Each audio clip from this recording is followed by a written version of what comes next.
మీరిందాక అన్నారు కదా సార్, ఒకరు ఇలాగా అదృష్టరత్నం ధరించారు. వాళ్ళ వల్ల చుట్టూ ఉన్నోళ్ళకి ఒక 15 మంది వరకు అది ఉంది అని చెప్పేసి. అలా ఎఫెక్ట్ చూపిస్తుందా అసలు?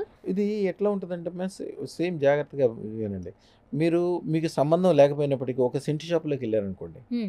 సెంటు షాప్‌లోకెళ్తే మీరు కొనకపోయినా మీకు సెంటు వాసనే వస్తది. మీరు ఎంత శుభ్రంగా ఇంట్లో స్నానం చేసి చాలా మంచిగున్నా కూడా మున్సిపల్ లారీ ఎనకాలెళ్తే ఆ వాసనే వస్తది. ఈ లైట్ మీరు మీకోసం ఏసుకున్నారు. నేను కూర్చున్నాను. నాకు లైటింగ్ వస్తుంది కదా! హ్మ్. అలాగే మంచి వాళ్ళ దగ్గర ఉన్నప్పుడు ఎప్పుడు కూడా మంచి జరుగుద్ది.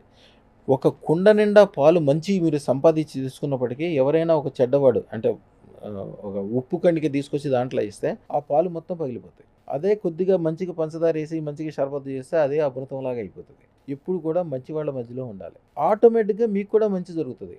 ఇప్పుడు నేనిందాక చెప్పాను.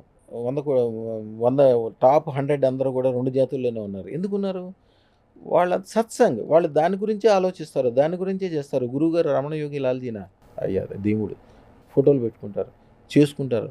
మేము ఏదన్నా పని వాళ్ళకి చెప్తే, ఇది చెయ్యాలి అని చెప్తే, అది చెయ్యాలా? వద్దా? అవునా? కాదా? అని ఆలోచనే ఉండదు. మల్లారెడ్డి గారికి ఎప్పుడైనా సరే రేపు చిలుకూరు ఎళ్ళండి అంటే, తెల్లవారుజామున 3 గంటలకి ఆయన అక్కడే ఉంటాడు. ఓకే. రేపు తెల్లవారుజామున 3 గంటలకి అక్కడే ఉంటారాయన. ఆయన ఎంత గొప్పోడు. సంవత్సరానికి 1,00,000 మంది ఇంజినీర్‌లు తయారు చేస్తాడు. ఎంతమందికి ఉపకారం చేస్తాడు. ఆయనకి ఈ పని చేస్తే లాభము అని అనిపిస్తే చాలు చేసేస్తాడు అంతే. హ్మ్. ఆ ఎనకాల ధైర్యం ఏంటి? ఆయన ప్రతి దాంట్లో ప్రతి వీడియోలో చెప్తాడు అదృష్టం, అదృష్టం, అదృష్టం అని. హ్మ్. అంతే. అదృష్టరత్నం ఉన్న చోట విపరీతమైన ఆదాయము, తెలివి, శక్తి, బుద్ధి ఉంటది. మీ ద్వారా మీ ఎనకాల ఉన్నోళ్ళు, మీరంటే ఇష్టపడేవాళ్ళు, మీకు సంబంధించినోళ్ళు అందరూ బాగుపడాల్సిందే. ఓకే. ఒకళ్ళు బాగుపడతారు, ఒకళ్ళు బాగుపడరు, ఎనకాల ఎళ్తారా, ముందు ఎళ్తారా అని ఏం లేదు.